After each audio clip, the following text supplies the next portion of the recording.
This is an open door, as you can tell.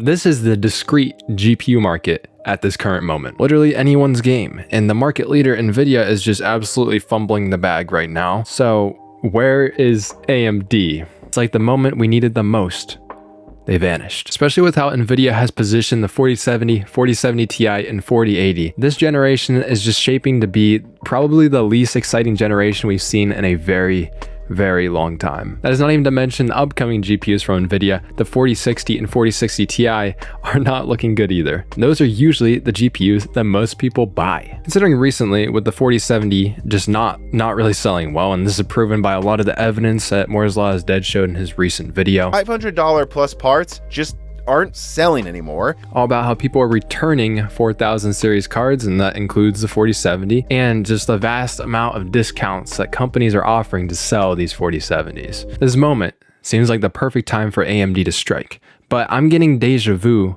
that this already happened, and it didn't even happen that long ago, because in 2022, back in November, Nvidia was launching their first graphics cards, and they announced the 4090, 4080 16GB, and 4080 12GB. And guess what happened really soon after that launch? People saw how the 4080 12GB really should be a 4070 Ti, and guess what? They unlaunched that thing, and they took huge consumer backlash over that entire launch. The 4090 did well with enthusiasts, but you kind of expect that. It's the fastest GPU on the planet. But then they launched the 4080, and the 4080 was just really bad value, especially considering it comparing to previous 80 class cards like the 3080 and 1080.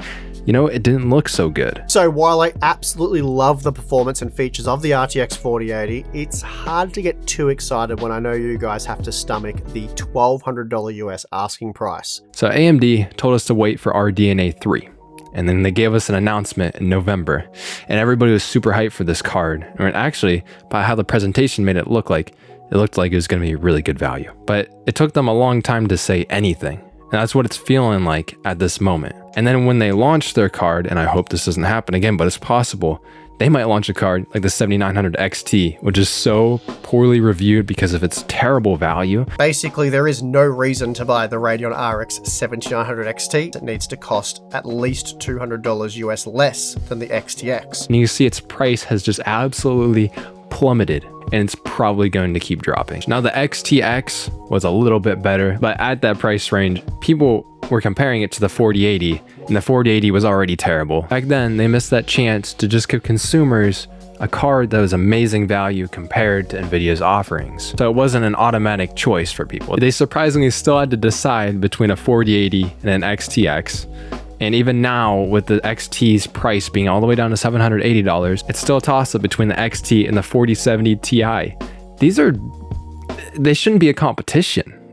These days, we're still in the dark about what AMD is going to do. Like, they announced FSR 3 with the 7900 cards. FSR 3 is supposed to be a direct competitor to DLSS 3. DLSS 3 is a frame generation thing, which basically doubles your frames, but it doesn't double your performance because the input latency isn't any better. FSR 3 is designed to compete with that, and FSR 3 is supposedly going to be available on every single GPU that's released. I mean, I'm not sure if that's confirmed. Again, they've barely spoken to us about this stuff. This is basically the best thing that we've seen. They did a small press conference in late March, but it is like, oh, that's cool. They're gonna have a feature that could double your frames and it'll compete with Nvidia's offering.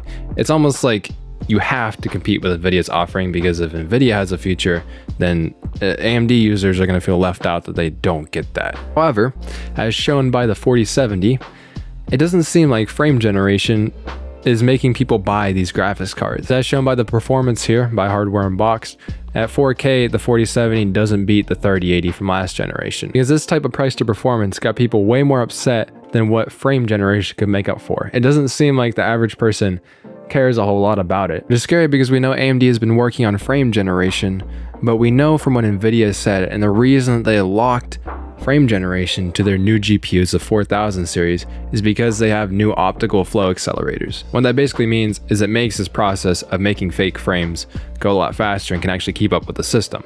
So AMD is trying to make this accessible to every GPU, And is that more difficult than they anticipated? Is that why they're taking so long? And is that why an AMD has been so quiet? Now, there's rumors that they're going to talk about FSR 3 at Computex, which is at the end of May 30th. Maybe at Computex, they're going to talk about FSR 3 and launch a new GPU alongside it. Really hope that AMD isn't banking on FSR 3 to sell this product, because we saw earlier that the 4070 didn't sell just because of this frame generation. AMD is just gonna have to come in with just better raw value in order to shake up Nvidia's place.